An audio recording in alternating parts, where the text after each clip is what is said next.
In this video, I'm going to show you the very detailed process of finishing the framing for my gable end walls, as well as building and installing my loft, and finally sheeting the gable end walls so that I'm ready to move on to the next steps of construction. This will finish off all the framing that I have to do. This process started by placing the window up in the hole where it's going to be and just placing it there with some clamps. This is not installing it, it's just getting it up there so I can measure around it. Then I grabbed a slip of paper and kind of sketched out the opening that I had here and began to figure out where I wanted to put the studs. At this point I'm pretty far off my plans for the shed and I'm just kind of winging it as I go.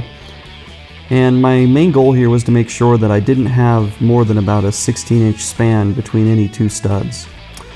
Now this first wall, the camera actually died while I was making it. So here it is finished, and you'll get to see the whole process as I do the other end of the shed. So just as before, I put up the window and then I started measuring. And I learned a few things on that first gable end that I'm gonna kind of describe here. On the first one, I tried to build all the framing kind of down on the ground and lift it up as one big piece, and that worked sort of.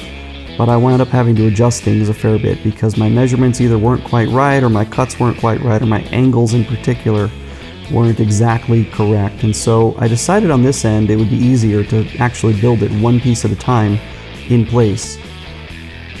And so because of that, I'm using screws instead of nails here initially, just to kind of tack things together. And then later, once I had things exactly where I wanted them to be, I came back with the nail gun and really buttoned everything up tight. These little triangles in the corner were probably the trickiest because you've got a 40-degree angle on one end and a 50-degree on the other. And then you've got to make sure that the clearances are enough to get the window in and out, and it's kind of tight.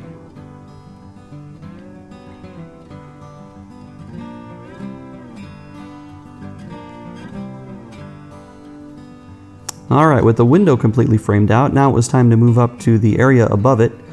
Now this is going to have a gable vent installed, which is 12 inches by 12 inches. Both ends are going to have gable vents to make sure that we get a little bit better ventilation in the summertime especially, so it doesn't get quite so hot inside the shed. It's still going to get warm, but some air movement will help with keeping it dry inside and hopefully letting it cool off a little faster in the evenings. So as with the frame for the window, I just did this kind of one piece at a time. And again, just made sure that I had studs placed such that I didn't have any span bigger than 16 inches. Now I initially spaced things out and checked measurements for the box that I built for the vent, but then I actually built that box down on the ground and just popped it up in one kind of in one piece. And here's this end completely finished as well now. So that finishes all the exterior framing for the shed. The next thing I decided to work on was the loft. Now the shed is 16 feet long, and I decided to put a loft that is 8 feet long that is going to be spaced 4 feet back from the front. So it's going to be consuming kind of the middle 8 feet, leaving 4 feet of complete headroom at the front and at the back of the shed. And I did it this way because my windows are at the front and back of the shed, and they're up above the level where the loft is going to be. So I'm hoping to get as much light down in under the loft as possible through those windows this way. And actually that makes it a little easier to get into the loft with a big open space at both ends. So I decided to place the loft at a 7-foot height off the floor. That's where I was going to put the floor joists for it. So I marked each of the studs 7 feet up. Then I grabbed a couple of clamps and placed the first joist about where it needed to be. It wasn't exactly quite precise. And then I used a level to see how close to level it was, and the answer was not very. So I adjusted a couple of those until it was nice and level. And then I just shot in one nail at each end, and there's a reason I'm only doing one, and that is in case I decided midway through this that I really needed to change the height or adjust any of these boards. I only wanted to have one nail to pull out. After I had everything placed where I wanted it, I went back and added extra nails. Once I had the first joist up, I could use the level to verify the correct height off of that first joist on each of the subsequent ones. and also make sure that they were perfectly level, and then again shoot one nail. Now if you're doing this by yourself, one little handy trick that I discovered after I did a couple of pull-ups, okay, not a couple, that's enough pull-ups. A little trick that I did was I set up the clamps one at each end, and then I would lift up the board and just kind of lean it on one end while I ran over to the other side and clamped it. So here you go, you can see I've got the clamp up there and I'm just resting the board on it while I clamp the other end, and then come back and clamp this end. Then I grab my level and adjust the height until it's perfectly level with the joist that precedes it.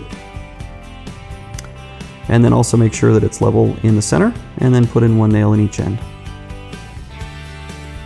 So I repeated that process until I had 8 feet worth, and then putting in the floor was as simple as lifting the sheeting up, placing it in just about the right position, and getting ready to nail it down. Now I did have to cut the other side because it wasn't quite the full 4 feet. You lose the width of the studs.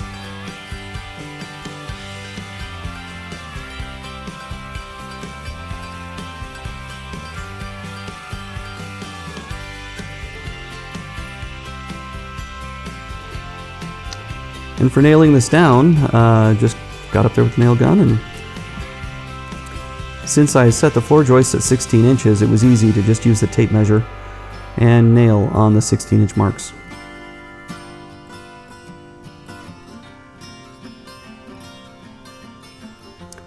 And here's what the finished loft looks like. There's lots of storage space up here. I can easily get up there and crawl around hands and knees. I can sit up on my haunches with it right in the center without hitting my head on the ceiling.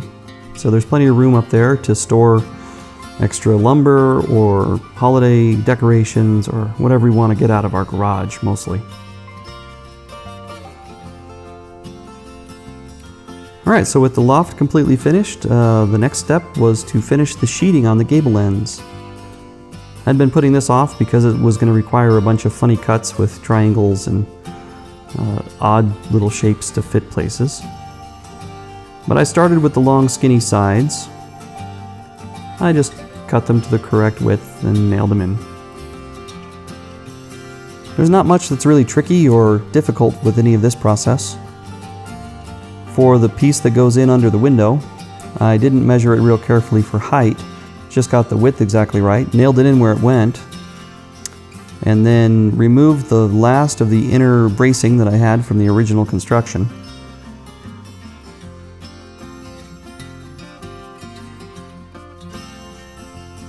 And then grabbed my drill and drilled some holes at the corners so that I could get my Sawzall in there and just trim off that bottom piece right along the opening of the door. Now in retrospect, I probably should have just measured this and cut it on the table saw. I would have wound up with a nicer, cleaner cut, but this was pretty fast. I used a similar approach for the triangle up above, where I carefully measured it, laid it out on a piece of OSB.